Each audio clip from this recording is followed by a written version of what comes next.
ഞാനുമുണ്ട് പരിചരണത്തിന്. Kareem Vayakkad Karuvarakundu palliative ആസ്ഥാന മന്ദിരത്തിൽ നടന്നൊരു ക്ലാസ്സാണ്. വലിയൊരു ലെങ്ത്താണ്. പാലിയേറ്റീവിനെ കുറിച്ചും അതുപോലെ തന്നെ അസുഖങ്ങളെക്കുറിച്ചും ട്രീറ്റ്മെൻറ്റിനെ കുറിച്ചൊക്കെ നല്ല വ്യക്തമായിട്ട് പറയുന്നുണ്ട്. ഏതായാലും ആ വീഡിയോ ഒന്ന് കണ്ടു നോക്കുക. വലിയ ദിവസം വലുതാണ്, ഒന്ന് കണ്ടു നോക്കി. 18 കൊല്ലം കരുവാരക്കുണ്ടിലെ പാലിയേറ്റീവ് കെയർ എത്തി. ഇപ്പോൾ നിങ്ങളുടെ കയ്യിലാണ് പാലിയേറ്റീവ് കെയർ. എൻ്റെ ഒരു ചോദ്യമുണ്ട്.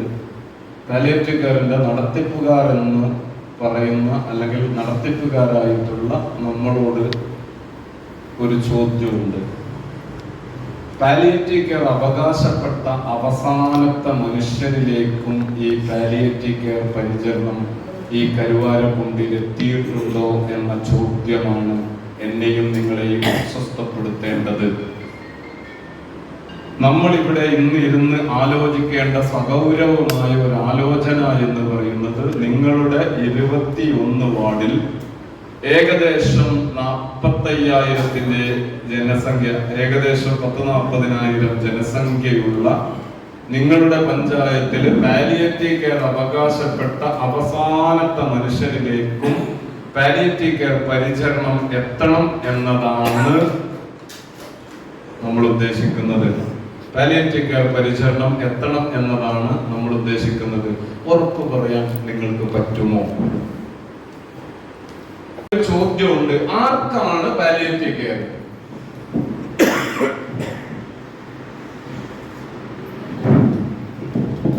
ആർക്കാണ് പാലിയേറ്റീവ് കെയർ? ആർക്കാ പാലിയേറ്റീവ് കെയർ വേണ്ടത്?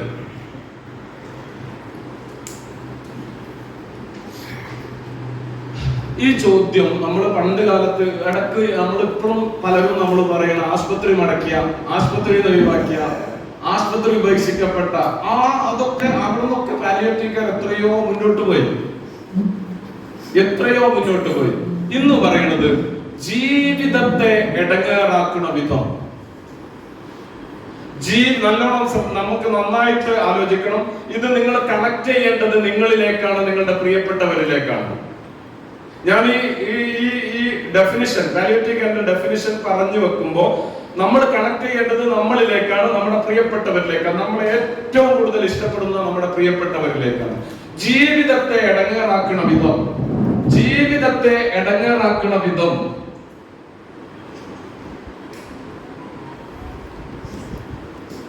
ഒരു രോഗം വന്നു കഴിഞ്ഞാൽ, ജീവിതത്തെ ഇടങ്ങേറാക്കുന്ന വിധം ഒരു രോഗം വന്നു കഴിഞ്ഞാൽ ആ വ്യക്തിക്കും അയാളുടെ കുടുംബത്തിനും നൽകുന്ന സമഗ്രമായ പരിചരണ സമീപന രീതിയാണ് പാലിയേറ്റീവ് കെയർ. ജീവിതത്തെ അടങ്ങാറാക്കണം. ഇത് എനിക്കും നിങ്ങൾക്കും ഒരു കടലാസ് കിട്ടുക. എങ്ങനെയാണ് കടലാസ് കിട്ടുക? ജീവിതത്തെ അടങ്ങാറാക്കും. അപ്പൊ ഞാൻ നിങ്ങളോട് ഒരു ചോദ്യം ചോദിക്കുന്നു. ആ ചോദ്യം ഇതാണ്: സത്യത്തിൽ നമ്മൾ എന്തിനാണ് ജീവിക്കുന്നത്? ജീവിക്കാൻ വേണ്ടിയിട്ടാണ് സകലതും. ജീവിക്കാൻ വേണ്ടിയിട്ടാണ്. നേരമില്ല പോലും. നേരം എത്രയെന്ന് ചോദിച്ചാൽ പറയാൻ നേരമില്ല പോലും. എനിക്കും നിങ്ങൾക്കൊക്കെ പെരും തിരക്കാണ്. തിരക്ക്. ആ തിരക്ക് എന്ന് പറയുന്നത് ജീവിക്കാൻ വേണ്ടിയിട്ടാണ്. ഒന്നുകൂടി കടത്തി പറഞ്ഞാൽ ജീവിതം മനോഹരമാക്കുന്നതിന് വേണ്ടിയാണ്. എന്നാൽ എനിക്കും എന്റെ കുടുംബത്തിനും എപ്പോഴാണ് പാലിയേറ്റീവ് കെയർ വേണ്ടി വരുന്നത് എന്ന് ചോദിച്ചാൽ, ജീവിതത്തെ ഇടങ്ങേറാക്കുന്ന വിധം ഒരു അസുഖമോ ഒരു ജീവിത സാഹചര്യമോ വന്നു കഴിഞ്ഞാൽ ജീവിതത്തെ ഇടങ്ങേറാക്കുന്നു. അങ്ങനെ ഒരു അസുഖം വന്നാൽ, ഒരു രോഗാവസ്ഥ വന്നാൽ, ഒരു കിടപ്പാവസ്ഥ വന്നാൽ, ചലനാവസ്ഥ നിന്നുപോയാൽ ആ വ്യക്തിക്കും അയാളുടെ കുടുംബത്തിനും നൽകുന്ന സമഗ്രമായ പരിചരണത്തിന്റെ പേരാണ് പാലിയേറ്റീവ് കെയർ. അങ്ങനെയെങ്കിൽ ആർക്കൊക്കെ പാലിയേറ്റീവ് കെയർ വേണ്ടി വരുമെന്ന് നമുക്ക് കൃത്യമായ ധാരണ ഉണ്ടാവണം. ആർക്കാണ് പാലിയേറ്റീവ് കെയർ വേണ്ടി വരിക? ഒന്ന്, ഈ പഞ്ചായത്തിലെ മുഴുവൻ കിടപ്പിലായ രോഗികൾക്കും പാലിയേറ്റീവ് കെയർ വേണ്ടേ? കിടപ്പിലായ മുഴുവൻ മനുഷ്യർക്കും പാലിയേറ്റീവ് കെയർ വേണം.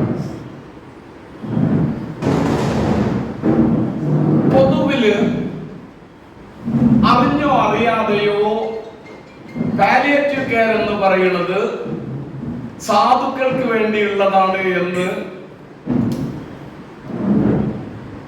നമ്മൾ അറിയാതെ പ്രചരിപ്പിച്ചു പോയിട്ടുണ്ടോ എന്ന് എനിക്കൊരു സംശയമുണ്ട്. നമ്മളെ നോട്ടീസുകൾ, നമ്മുടെ പോസ്റ്ററുകള് പാലിയേറ്റീവ് സാധുക്കൾക്ക് വേണ്ടിയുള്ളതല്ല കേട്ടോ. ഇന്ന് എവിടെ വേണമെങ്കിലും, എത്ര പൈസയുണ്ടെങ്കിലും, ഏത് വലിയ ലണ്ടനിലോ കാനഡയിലോ UK-യിലോ ജർമ്മനിയിലോ ഏത് ആശുപത്രിയിലാണെങ്കിലും ഒരു മനുഷ്യനോട് പറയും, പാലിയേറ്റീവ് കെയർ പരിചരണം കൂടി നിങ്ങൾക്ക് ആവശ്യമുണ്ട്. പാലിയേറ്റീവ് കെയർ പരിചരണം കൂടി ആവശ്യമുണ്ട് എന്ന് പറയുന്നു. എങ്ങനെയാണ്? ജീവിതത്തെ ഇടങ്ങേറാക്കുന്ന വിധം, ജീവിതത്തെ തകർക്കുന്ന വിധം രോഗം ഡയഗ്നോസ് ചെയ്താൽ എങ്ങനെയാണ് ആ രോഗം ഡയഗ്നോസ് ചെയ്യുന്നത്? എങ്ങനെയാണ് ജീവിതത്തെ തകർക്കുന്ന വിധം ഒരു മനുഷ്യന് രോഗം ഡയഗ്നോസ് ചെയ്യണത്? എങ്ങനെയാണ്? ഒന്ന് സംസാരിക്കണം. നമുക്ക് നിങ്ങൾ കൂടി എന്റെ കൂടെ വരണം. അപ്പൊ ഏത് ക്രിയേറ്റീവ് ആവുള്ളൂ. മറ്റത് ഒരു പ്രസംഗം, ക്ലാസ് എന്നതുമായി പരിമിതപ്പെട്ടു പോകും. എങ്ങനെയാണ് ഒരു മനുഷ്യൻ എന്ന് പറയുമ്പോൾ വേറെ ആരെ ആലോചിക്കേണ്ട, അവനവനെ കുറിച്ച് ആലോചിക്കാം. നമുക്ക് എങ്ങനെയാണ് പാലിയേറ്റീവ് കെയർ പരിചരണം ആവശ്യമായി വരിക?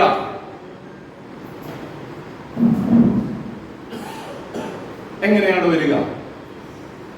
സിമ്പിൾ ആണ്. ഒരു പനി വന്നാൽ നമ്മൾ എന്താ പറയാ? പനി വന്ന എന്താ പറയാ? സുഖമില്ല എന്നല്ലേ പറയാ. അപ്പോ നമ്മളൊന്ന് ആലോചിച്ച് നോക്കുക. ഞാനാണ്. നിങ്ങളെ കുറിച്ച് ആലോചിക്കണം. നിങ്ങളെ കുറിച്ച് ആലോചിക്കണം. ഈ ആള് നിങ്ങളാണ്. ഓരോരുത്തരും അവനവനെ കുറിച്ച് ആലോചിക്കുക. ഒരു പനി വന്നാൽ നമ്മൾ പറയുന്നത് സുഖമില്ലാതായ ഞാൻ നിങ്ങൾ എന്താ ചെയ്യാം? വലിയ സയൻസ് ഒന്നുമല്ല, സിമ്പിൾ ആണ്. സുഖമില്ലാതായ എന്താ ചെയ്യാം? ഹോസ്പിറ്റലിൽ പോകും, ഡോക്ടറെ കാണിക്കും. ഡോക്ടർ എന്തിനാ ഡോക്ടറെ കാണുന്നത്?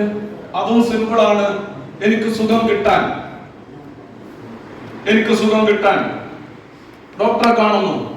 പക്ഷേ ഞാൻ എത്ര ഡോക്ടറെ കണ്ട് മരുന്ന് കുടിച്ചിട്ടും സുഖം കിട്ടണില്ലെങ്കിൽ നെക്സ്റ്റ് എന്താ? അടുത്തതെന്താ? സുഖം കിട്ടുന്നില്ല, എത്ര മരുന്ന് കുടിച്ചിട്ടും. അപ്പൊ എന്താ അടുത്തത് ചെക്കപ്പ് എന്ന് പറയുന്നത് ടെസ്റ്റ്, പരിശോധനകൾ, ടെസ്റ്റുകൾ. ഈ ആരെയാണ് ടെസ്റ്റ് ചെയ്യുന്നത്? രോഗികളല്ല. ഇത് വേറൊരാളെ കുറിച്ച് ആലോചിക്കുമ്പോൾ നമുക്ക് പ്രത്യേകിച്ച് ഫീലിംഗ് ഒന്നും തോന്നൂല. നമ്മളെ തന്നെയാണ്. ഞാൻ ഈ ഭൂമിയിൽ ജീവിക്കുന്നത് സന്തോഷത്തിന് വേണ്ടിയിട്ടാണ്, സുഖത്തിന് വേണ്ടിയിട്ടാണ്. സകലതും അതിനാണ്. പാലിയേറ്റീവ് കെയർ അതിനാണ്. ഞാനിവിടെ ഇന്ന് ക്ലാസ് എടുക്കാൻ 7 മണിക്ക് ക്ലാസ് എടുക്കാൻ വന്നത് എന്റെ സന്തോഷത്തിന് വേണ്ടിയാണ്.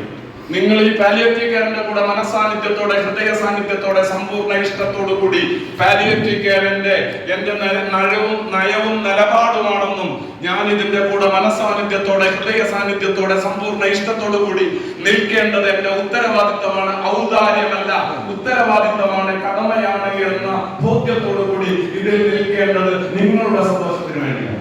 പാലിയേറ്റീവ് കെയർ ഹാപ്പിനെസിന് വേണ്ടിയാണ്, സന്തോഷത്തിന് വേണ്ടി. അതെങ്ങനെയെന്ന് നമുക്ക് പരിശോധിക്കാം. അങ്ങനെ സകലതും, ഞാൻ മുടിവെട്ടിയത് എന്റെ സന്തോഷത്തിനാണ്, ഞാൻ വസ്ത്രം ധരിച്ചത് എന്റെ സന്തോഷത്തിനാണ്, ഞാൻ സെലക്ട് ചെയ്ത എല്ലാം എന്റെ സന്തോഷത്തിനാണ്, വെള്ളം എന്റെ അടുത്ത് കൊണ്ടുവച്ചത് എന്റെ സന്തോഷത്തിന് വേണ്ടിയിട്ടാണ്. സകലതും കല്യാണം കഴിഞ്ഞത് സന്തോഷത്തിനാണ്, മക്കള് സന്തോഷമാണ്, പേരക്കുട്ടികൾ സന്തോഷമാണ്, സകലതും. രാഷ്ട്രീയം സന്തോഷമാണ്, മതം സന്തോഷമാണ്, നിസ്കാരം സന്തോഷമാണ്, ആരാധനാ കർമ്മങ്ങൾ സന്തോഷമാണ്, ഭക്ഷണം സന്തോഷമാണ്. എല്ലാം ജീവിതത്തിന്റെ ഉണരലും നടത്തവും ഇരുത്തവും കിടത്തവും ചിന്തയും ആലോചനയും കാഴ്ചയും കേൾവിയും ഒക്കെ ഹാപ്പിനെസിന് വേണ്ടിയാണ്. അങ്ങനെ ജീവിച്ചുകൊണ്ടിരിക്കുന്ന ഒരു മനുഷ്യന് സുഖമില്ലാതാവും. ചെറിയൊരു പനി വന്നാൽ നമ്മൾ പറയുന്നത് സുഖമില്ലാന്നാണ്. ഊരവേദന വന്നാൽ നമ്മൾ പറയുന്നത് സുഖമില്ലാന്നാണ്.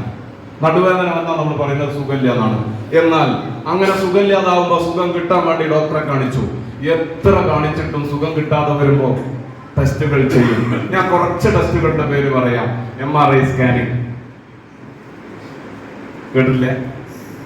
എൻഡോസ്കോപ്പി കേട്ടിട്ടില്ലേ? എൻഡോസ്കോപ്പി കേട്ടില്ലേ? കൊളനോസ്കോപ്പി കേട്ടില്ലേ? കൊളനോസ്കോപ്പി കേട്ടണോ? കേൾക്കാത്തവര് ചിലത് കേൾക്കാൻ സാധ്യതയില്ല. എൻഡോസ്കോപ്പി വായിലൂടെ ഇറക്കിയിട്ട് വായിലൂടെ കുഴൽ ഇറക്കി പരിശോധിക്കുകയാണ്. കൊളനോസ്കോപ്പി എന്ന് പറഞ്ഞാൽ മലദ്വാരത്തിലൂടെ കുഴൽ കയറ്റി പരിശോധിക്കുകയാണ്. നമ്മുടെ മലദ്വാരത്തിലോ മലാശയത്തിലോ വൻകുടലിലോ ഒക്കെ എന്തെങ്കിലും പ്രശ്നമുണ്ടോ എന്നുള്ളത്. ബാക്കിയുള്ളത് അന്നനാളത്തിലോ ആമാശയത്തിലോ ചെറുകുടലിലോ ഒക്കെ എന്തെങ്കിലും പ്രശ്നമുണ്ടോ അറിയാൻ വേണ്ടിയിട്ടുള്ള ടെസ്റ്റ്. അതുപോലെ തന്നെ ബയോപ്സി കേട്ടിട്ടില്ലേ? എവിടെയാണോ മുഴയുള്ളത് ആ മുഴയുടെ ഒരു ഭാഗം എടുത്ത് പരിശോധനയ്ക്ക് അയച്ച് എന്തെങ്കിലും ബുദ്ധിമുട്ടുണ്ടോ എന്നറിയാം. റിസൾട്ട് വരും. ഈ ടെസ്റ്റുകൾ ചെയ്ത് കഴിഞ്ഞാൽ പച്ച മനുഷ്യന്, ആരാണ് ആ പച്ച മനുഷ്യൻ? ഞാനും നിങ്ങളും. ആ പച്ച മനുഷ്യൻ ഞാനും നിങ്ങളും. റിസൾട്ട് വരും. അതിനു മുമ്പ് ഒരു കാര്യം കൂടി, അങ്ങനെ റിസൾട്ട് കിട്ടണ ഈ മനുഷ്യൻ ആരാ? ഞാൻ who am I? ഞാൻ നിങ്ങളോട് ചോദിക്കുകയാണ്, who am I? നിങ്ങൾ സത്യസന്ധമായിട്ട് ഭയങ്കര ക്ലീശേ വർത്തമാനങ്ങൾ, ഞാൻ മനുഷ്യനാണ്, ഞാൻ കരീമാണ്, വാഴക്കാട്ടുകാരനാണ്, ആധാർ കാർഡിലെ വിവരമല്ല കേട്ടോ. രോഗി എന്നത് ആയിത്തീരുന്നതാണ്. പക്ഷെ അതിനു മുമ്പ് ഞാനുണ്ട്. ഈ ഞാനുണ്ട്. സ്വപ്നങ്ങളും ആഗ്രഹങ്ങളും പ്രതീക്ഷകളും ബന്ധങ്ങളും സ്നേഹങ്ങളും കെട്ടുപാടുകളും കുടുംബവും രാഷ്ട്രീയവും മതവും വ്യവഹാരങ്ങളും ബിസിനസ്സും ഏർപ്പാടുകളും കളിയും തമാശയും ടർഫും ഫുട്ബോളും സിനിമയും ന്യൂ ഇയറും എല്ലാ കുലുമാലുള്ള ഞാൻ. എല്ലാ കുലുമാലുള്ള ഞാൻ. ആ കുലുമാലുകൾ ഇപ്പൊ ഞാൻ അനുഭവിക്കുന്ന ഈ തിരക്കൊക്കെ കഴിഞ്ഞിട്ട് ഓടി കതച്ചിട്ടാണ് നമ്മൾ കണ്ടെത്തിയത്. ആണോ അല്ലേ? ആണോ അല്ലേ? യെസ്. ഈ തിരക്കുകൾ മുഴുവനും ഹാപ്പിനെസിന്റെ വലിയ ലോകം തീർക്കാനുള്ള ശ്രമത്തിനാണ്. അങ്ങനെ ഓടിക്കതച്ച് അങ്ങനെ പണിയെടുത്ത് പരിശ്രമിച്ചുകൊണ്ടിരിക്കുന്ന ഒരു മനുഷ്യന് കടലാസ് കഷ്ണം കിട്ടുകയാണ് ക്യാൻസർ. അത് കിട്ടുമ്പോൾ ഒരു മനുഷ്യൻ എന്താ സംഭവിക്കുന്നത് എന്ന് അറിയണമെങ്കിൽ നമ്മളുമായിട്ട് അതിനൊന്ന് കണക്ട് ചെയ്ത് നോക്കണം. ഞാൻ നിങ്ങളോട് ചോദിക്കുന്ന ഒരു ചോദ്യമാണ്, who am I? ശരിക്കും ഞാൻ എന്നെ കുറിച്ച്, നിങ്ങളെ കുറിച്ച് ഈ ചോദ്യം ചോദിക്കണം, who am I? ഞാൻ ആരാണ്? ഇങ്ങനെ ഒരു കടലാസ് കഷ്ണം, ക്യാൻസർ എന്ന കടലാസ് കഷ്ണം ഒരു ഉദാഹരണം മാത്രമാണ്. ക്യാൻസർ എന്ന ഒരു കടലാസ് കഷ്ണം നമ്മുടെ കയ്യിൽ കിട്ടുന്ന സമയത്ത് വരാതിരിക്കട്ടെ എന്ന് ആഗ്രഹിക്കുകയും പ്രാർത്ഥിക്കുകയും ചെയ്യാം. പക്ഷെ വരൂല എന്ന് ധൈര്യം പറയാൻ പറ്റുന്ന ആരുണ്ട് നമ്മുടെ കൂട്ടത്തിൽ? ഇല്ലല്ലോ. പറഞ്ഞാൽ ഞാനും നിങ്ങളൊക്കെ നമ്മുടെ കയ്യിലുള്ള അക്കൗണ്ടിന്റെ കണക്കനുസരിച്ച് രോഗം വന്നാൽ നമ്മളെ കാര്യത്തിൽ തീരുമാനം എടുക്കൽ ആരാ? രോഗമായി കഴിഞ്ഞാൽ, രോഗമാവണവരെയും ആശുപത്രി പോകുന്നവരെയൊക്കെ തീരുമാനം എടുക്കൽ വാപ്പായ ഞാൻ ഉമ്മായ നിങ്ങളൊക്കെ തന്നെ ആയിരിക്കും. രോഗിയായി കഴിഞ്ഞാൽ തീരുമാനം എടുക്കൽ ആരാ? ഒന്ന്, പൈസ, ബാങ്ക് അക്കൗണ്ട്. രണ്ട്, നിങ്ങളുടെ പ്രിയപ്പെട്ടവരും നിങ്ങളുടെ ബന്ധുക്കളും. ആക്സിഡന്റ്, റോട്ട് വന്നാണ് ആക്സിഡന്റ് പറ്റിയാണ്. ആക്സിഡന്റ് പറ്റിയാൽ പിന്നെ നിങ്ങൾ പറഞ്ഞ് കേൾക്കും ആൾക്കാർ? കേൾക്കോ? ഇല്ല. പിന്നെന്താണ്? ആരാണോ വണ്ടിയിൽ അവിടെ ഓടിക്കൂടുന്ന ആ ആൾക്കാർ എവിടെയാണോ കൊണ്ടുപോകുന്നത് തീരുമാനിക്കുക, ആശുപത്രിയിൽ എത്തും. ആണോ അല്ലേ? ആണോ അല്ലേ? ആണ്. ആ ആശുപത്രിയിൽ എത്തുമ്പോൾ പറയുന്ന ഒരു സർജറി ചെയ്യണം, 2.5 ലക്ഷം രൂപ വേണമെന്ന് പറഞ്ഞ് സർജറി ചെയ്യുകയാണെങ്കിൽ ഞാൻ തീരുമാനിക്കും എന്റെ അടുത്ത് പൈസ ഇല്ല എന്നുള്ളത് കേറ്റൂലേ?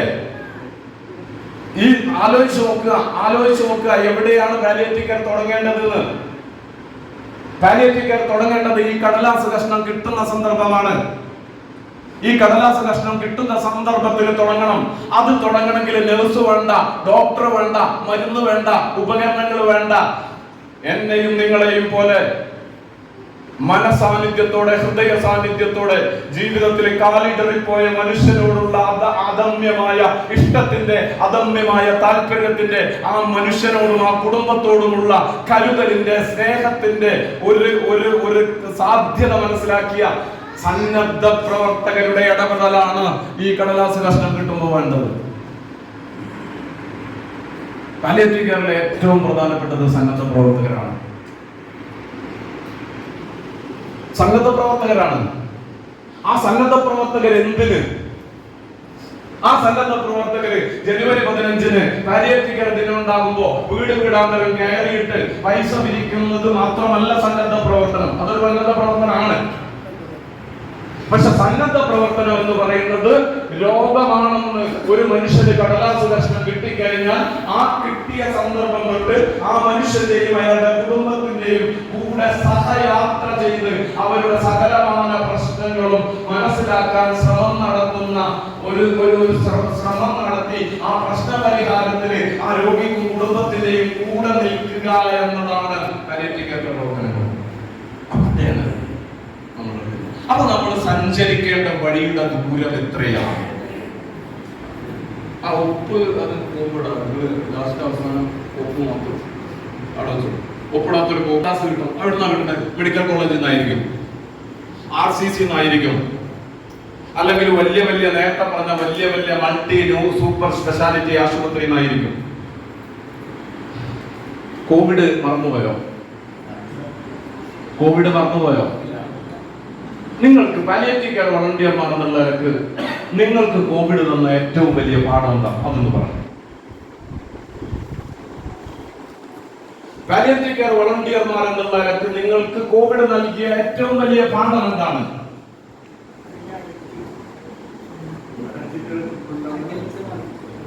അകൽച്ചയൊക്കെ നമ്മൾ എല്ലാവർക്കും ബാധിച്ചിട്ടുണ്ട്. പാലിയേറ്റീവ് കെയർ വളണ്ടിയർമാർ എന്നുള്ള നിങ്ങളെ കണക്ട് ചെയ്യാൻ പറ്റുന്ന ഏറ്റവും വലിയൊരു പാഠം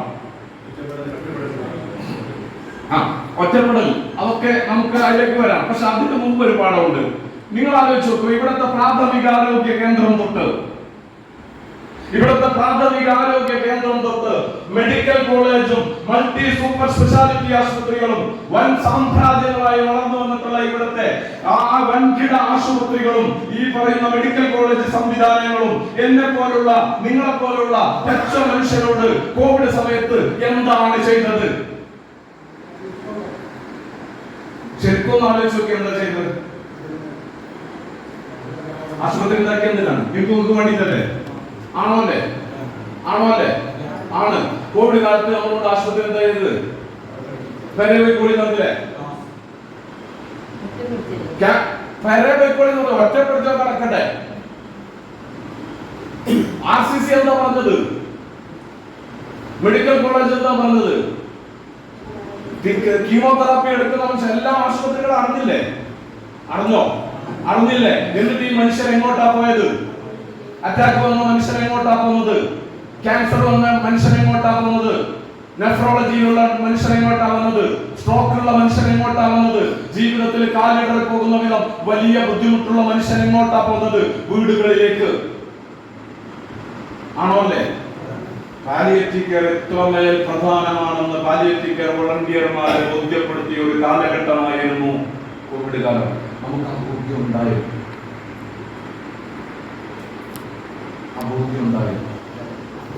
മനുഷ്യർക്ക് വേണ്ടി പണിതുയർത്തിയ ആരോഗ്യ സംവിധാനങ്ങളെല്ലാം മനുഷ്യർക്ക് പുറംതിരിഞ്ഞു നിന്നപ്പോൾ, മനുഷ്യർക്കെതിരിൽ പുറംതിരിഞ്ഞു നിന്നപ്പോൾ നമ്മൾ ഒരിക്കലും ഫൈറ്റ് ചെയ്തിട്ടാണ്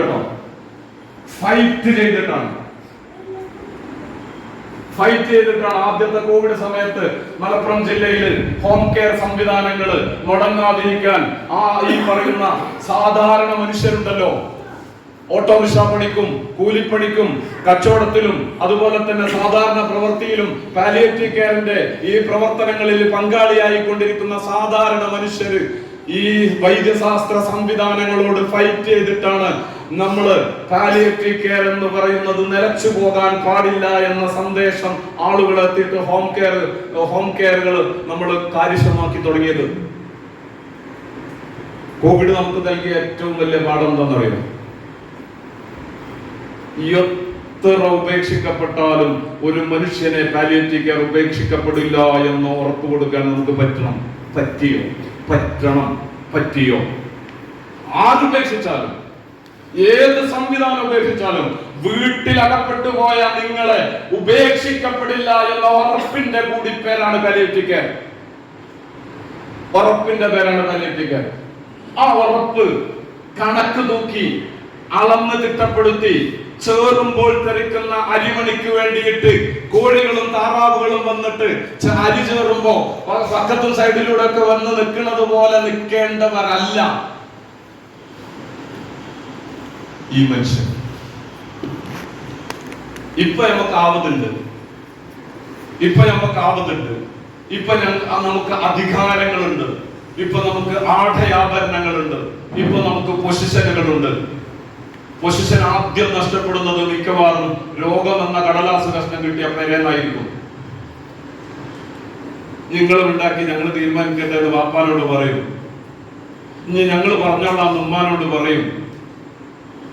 ആ മനുഷ്യനും അയാളുടെ കുടുംബത്തെയും അന്തസ്സുറ്റ ഒരു പരിചരണം വീടുകളിലും ചികിത്സാ വൈദ്യശാസ്ത്ര സങ്കേതങ്ങളിലും ലഭ്യമാക്കാനുള്ള ശ്രമത്തിന്റെ പേരാണ് പാലിയേറ്റീവ് കെയർ. അപ്പോ ഇവിടുന്ന് തുടങ്ങേണ്ടതാണ്. എങ്ങനെയാണ് ഒരു പാലിയേറ്റീവ് കെയറിലെ നഴ്സോ പാലിയേറ്റീവ് കെയറിലെ ഡോക്ടറോ പാലിയേറ്റീവ് കെയറിലെ പ്രശ്നം കിട്ടുന്നു, ഒരു രോഗാവസ്ഥ ഉണ്ടാകുന്നു, ഒരു ശാരീരികമായ ബുദ്ധിമുട്ട് അനുഭവപ്പെടുന്നുവെങ്കിൽ ആ വ്യക്തിക്കും അയാളുടെ കുടുംബത്തിനും പാലിയേറ്റീവ് കെയർ വേണം. അങ്ങനെയാണെങ്കിൽ അതിനെ ഒന്ന് എണ്ണി പറയാം. എന്റെയും നിങ്ങളുടെയും വീട്ടിലേക്ക് പാലിയേറ്റീവ് കെയർ വേണ്ടി വരും 6 കാരണങ്ങൾ കൊണ്ട്. 6 കാരണങ്ങൾ കൊണ്ട് എന്റെയും നിങ്ങളുടെയും വീട്ടിലേക്ക് പാലിയേറ്റീവ് കെയർ വേണ്ടി വരും. അതിൽ ഒന്നാമത്തെ കാരണം എന്തായിരിക്കും? നിങ്ങളിൽ വീട്ടിലേക്ക് പാലിയേറ്റീവ് കെയർ വേണ്ടി വരും. അതിൽ ഒന്നാമത്തെ കാരണം എന്താ? അപ്പോൾ പാലിയേറ്റീവ് കെയർ വേണ്ടി വരും. എന്താ കാരണം? വയസ്സാകുന്നു എന്നുള്ള കാരണമാണ്. ആർക്കാ വയസ്സാണത്? ഇപ്പോൾ വാപ്പാരുള്ളൊരു കൈപൊക്കി ഉപ്പ. ഈ മനുഷ്യന്മാർക്ക് വയസ്സ് കൂടില്ലേ? ഉമ്മ ജീവിച്ചിരിക്കുന്നവരൊന്ന് കൈപൊക്ക്. ഈ മനുഷ്യന്മാർക്ക് വയസ്സ് കൂടില്ലേ? ഈ ഒരൊറ്റ കാരണം കൊണ്ട് ഇനി ഈ ഇരിക്കണ നിൽക്കും നോക്കും വയസ്സ് കൂടല്ലേ? നമ്മളെ കെട്ടിയോനും വയസ്സ് കൂടല്ലേ? ഈ ഒരൊറ്റ കാരണം കൊണ്ട് തന്നെ പാലിയേറ്റീവ് കെയർ വേണ്ടി വരും. വയസ്സായി വീട്ടിൽ കുടുങ്ങിപ്പോയാൽ അടുത്ത ഒരു 10-20 കൊല്ലത്തിന്റെ ഉള്ളില് പാലിയേറ്റീവ് കെയറിൽ ഏറ്റവും കൂടുതൽ രജിസ്റ്റർ ചെയ്യപ്പെടുക വയസ്സിന്റെ ബുദ്ധിമുട്ട് മൂലം ഉള്ളവരുടെ പരിചരണമായിരിക്കുമെന്ന് കേരളത്തിലെ ആരോഗ്യ വിദഗ്ധർ ചൂണ്ടിക്കാണിക്കുന്നു. ഇപ്പോഴുള്ള ഒരു പ്രശ്നം എന്താന്ന് ചോദിച്ചാല്, ഇപ്പോ ഇവിടെ കുറച്ചൊക്കെ പ്രായമുള്ളവരുടെ മക്കളും മരുക്കളൊക്കെ ഇവിടെ ഉണ്ട്. പക്ഷെ പലരുടെയും മക്കളും മരുക്കളും കാനഡയിലോ UK ജർമ്മനിയിലോ ഒക്കെ ആവാനാണ് സാധ്യത ചെറുപ്പക്കാരുടേത്. പാപ്പാനെ നോക്കാനോ ഉമ്മാനെ നോക്കാനോ ഈവൻ ഒരിക്കലും ചർച്ച ചെയ്യാൻ പാടില്ലാത്ത ഇടങ്ങളായ മതസ്ഥാപനങ്ങളിലും ആരാധനാലയങ്ങളിലും ഇപ്പോൾ ചർച്ച നടക്കുന്നത് വൃദ്ധസദനം തുടങ്ങുന്നതിനെ കുറിച്ചാണ്. വൃദ്ധസദനങ്ങള് പാടില്ല എന്നതിന്റെ നിലപാടാണ് ഈ രാജ്യത്തുള്ള എല്ലാ മതങ്ങളും എല്ലാ ദർശനങ്ങളും സൂചിപ്പിക്കുന്നത്. പക്ഷെ ഇപ്പൊ മതസംഘടനകൾ പോലും പള്ളിയും പട്ടക്കാര് പോലും എന്താണ് ആലോചിക്കുന്നത്? വൃദ്ധസദനങ്ങൾ തുടങ്ങുന്നതിനെ കുറിച്ചാണ്. എനിക്ക് വേണ്ടിയുള്ളതാണ്. അതായിരുന്നു നമ്മൾ കഴിഞ്ഞ വർഷം നമ്മൾ ആളുകളോട് ചർച്ച ചെയ്തോ എന്ന് എനിക്കറിയില്ല കേട്ടോ. ഒരു കൊല്ലം നമ്മൾ ആളുകളോട് ചർച്ച ചെയ്യാൻ പറഞ്ഞിരുന്നത് എന്റെ നാളേക്ക്, എന്റെ പരിചരണത്തിന്, എന്റെ കുടുംബത്തിന്റെ നാളേക്ക്, എന്റെ കുടുംബത്തിന്റെ പരിചരണത്തിന് പാലിയേറ്റീവ് കെയർ എന്റെ നാളേക്ക് എനിക്ക് വേണ്ടി തന്നെ ഉള്ളതാണെന്നാണ് കഴിഞ്ഞു പോയ 2023 ജനുവരി പാലിയേറ്റീവ് കെയറിന്റെ സന്ദേശം. പക്ഷെ നമ്മൾ അത് മനുഷ്യന്മാരോട് ചർച്ച ചെയ്തോ? അത് ചർച്ച ചെയ്തിട്ട് ആ മനുഷ്യന്മാരോട് ചർച്ച ചെയ്തിട്ട് അവർ ഈ കൊല്ലം പറയണം ഞാനുമുണ്ട് പാലിയേറ്റീവ് കെയർ പരിചരണത്തിന് വോളണ്ടിയർ ആയിട്ട്, ഈ പാലിയേറ്റീവ് കെയർ പരിചരണത്തിന്റെ കൂടെ ഞാനും ഉണ്ട് എന്ന് ഓരോ വീട്ടിൽ നിന്നും ഓരോ മനുഷ്യനും 15 വയസ്സിന് മുകളിലുള്ള നമ്മുടെ ഈ നാട്ടിലെ മനുഷ്യരോട് പറയാൻ ആ രീതിയിലേക്ക് സംവിധാനിക്കണം. അതുകൊണ്ട് തന്നെ നിങ്ങൾ ആലോചിക്കേണ്ടത് എന്താണെന്ന് ചോദിച്ചാല്, ഇത് ആളുകളെ പരിശീലിപ്പിക്കുന്ന ഒരു പരിശീലന കേന്ദ്രമായിട്ട് നിങ്ങളുടെ പാലിയേറ്റീവ് കെയറിനെ നിങ്ങൾ പരിവർത്തിപ്പിച്ചെടുക്കണം. ഇത്രയും വലിയ എനിക്ക് തോന്നുന്നത് 5000 സ്ക്വയർ ഫീറ്റ് ഉണ്ടാവൂലേ? 2 കോടി ഉണ്ടാവൂലേ? 3000 പാലിയേറ്റീവ് കെയർ വേണം. അതെന്തിനാണ്? വൃദ്ധസദനങ്ങളിലേക്കും അഭയകേന്ദ്രങ്ങളിലേക്കും ആശ്രയ ഭവനുകളിലേക്കും ഈ ദുർബലാവസ്ഥയിലും അവശതയിലും നമ്മളെ നടതള്ളപ്പെടരുത്. കാരണം ആക്സിഡന്റുകൾ കൂടുകയാണോ കുറയാണോ? ആക്സിഡന്റുകൾ കൂടുകയാണോ കുറയാണോ? റോട്ടിലൂടെ പോകാത്ത ആരെങ്കിലും ഈ കൂട്ടത്തിലുണ്ടോ? നമ്മളെ പേരേന്ന് പണിക്ക് പോകാത്ത, ആക്സിഡന്റ് മാത്രമല്ലല്ലോ, വാർക്കപ്പണിക്ക് പോകണോ, പെയിന്റ് പണിക്ക് പോകണോ, തോല് വെട്ടാൻ പോകുന്നു, അതുപോലെ തന്നെ കിണർ കുഴിക്കാൻ പോകുന്നു, ഉയരങ്ങളിൽ ജോലി ചെയ്യുന്നു, ഒന്നുമില്ലെങ്കിൽ സ്ത്രീകളാണെങ്കിൽ അട്ടത്ത് കയറുന്നു, വിറക് താഴത്തിട്ടിട്ട് ചതല് തട്ടിയിട്ട് വീണ്ടും കയറ്റണു. ഇതൊക്കെ പണിയാണ്, നമ്മൾ ചെയ്യുന്ന ഓരോ ജോലികളാണ്. അതുപോലെ തന്നെ മാറാല തട്ടാൻ വേണ്ടി സ്കൂൾ വെച്ച് കെട്ടുന്നു, പിന്നെ കോടി വെച്ച് കയറുന്നു. അങ്ങനെയൊക്കെ ഉള്ള പലതരം ജോബുകൾ, പലതരം പണികൾ ചെയ്യുന്നു. ഒരു ആക്സിഡന്റ് സംഭവിച്ചിട്ട് അരക്കുതായ തളർന്നു പോയാൽ, കഴുത്തിനുതായ തളർന്നു പോയാൽ, അർദ്ധബോധാവസ്ഥയിൽ വർഷങ്ങളോളം കിടക്കേണ്ടി വന്നാൽ, അബോധാവസ്ഥയിൽ വർഷങ്ങളോളം കിടക്കേണ്ടി വന്നാൽ പാലിയേറ്റീവ് കെയർ വേണ്ടി വരില്ലേ? വേണ്ടി വരും. എന്റെ നാളേക്ക് എന്റെ പരിചരണത്തിന് പാലിയേറ്റീവ് കെയർ. റോട്ടുമ്പോ കൂടെ പോകാത്തവരാരുമില്ല, നമ്മളെ പെരയിലില്ല, നമ്മുടെ നിയന്ത്രണത്തിലല്ല കാര്യങ്ങൾ. ഒരു ആക്സിഡന്റ് സംഭവിച്ചിട്ട് എന്റെ നാട്ടിൽ ഒരു കുട്ടിയുണ്ട്, ലൈസൻസ് കിട്ടിയിട്ട്. മൂന്നാമത്തത്, ജീവിതശൈലി രോഗങ്ങൾ കൂടുകയാണോ കുറയാണോ? ജീവിതശൈലി രോഗങ്ങൾ കൂടുകയാണോ കുറയാണോ? കൂടാണ്. ഞാൻ നിങ്ങളോട് ചോദിക്കുകയാണ്, നിങ്ങൾ അർത്ഥസംഖ്യക്കിടമില്ലാത്ത വിധം പറഞ്ഞു കൂടാണെന്നുള്ളത്. ഞാൻ ചോദിക്കുന്നു, സത്യത്തിൽ എന്താണ് ജീവിതശൈലി രോഗം എന്ന് പറയുന്നത്?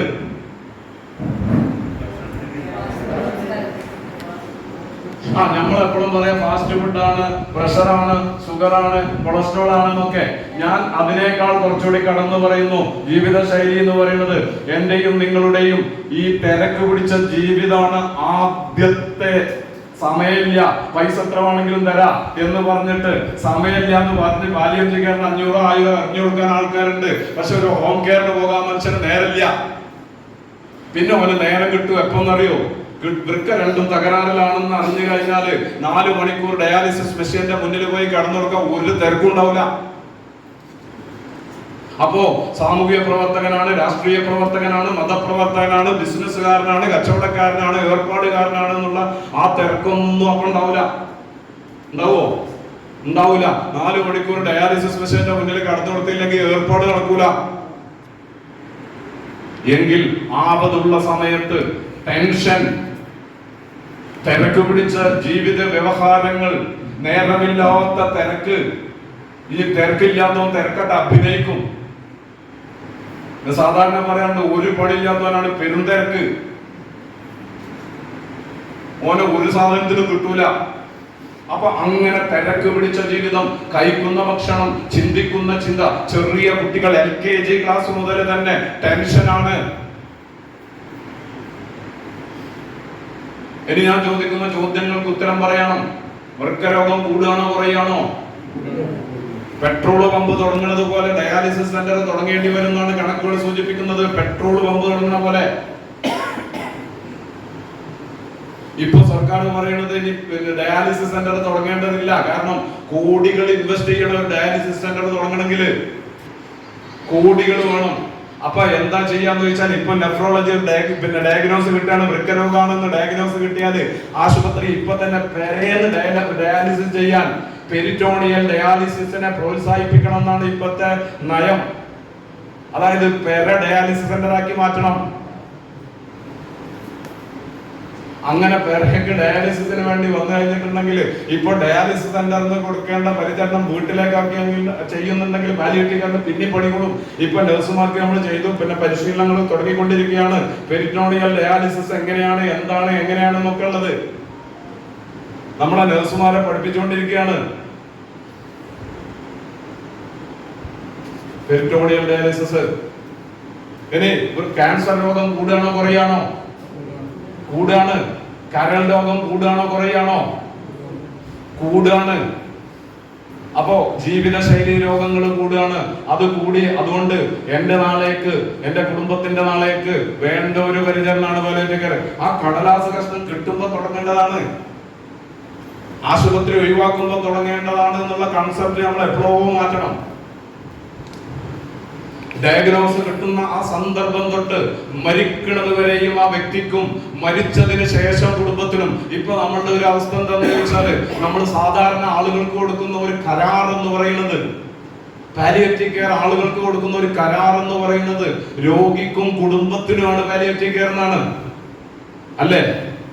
ആണോ? അല്ലേ? പക്ഷെ മരിച്ചു കഴിഞ്ഞാൽ നമ്മൾ എന്താ ചെയ്യാ? നമ്മുടെ കേസ് ഷീറ്റ് എന്താ ചെയ്യാ? വേഗം എടുത്തിട്ട് അലമാരേക്കാട് കയറ്റും.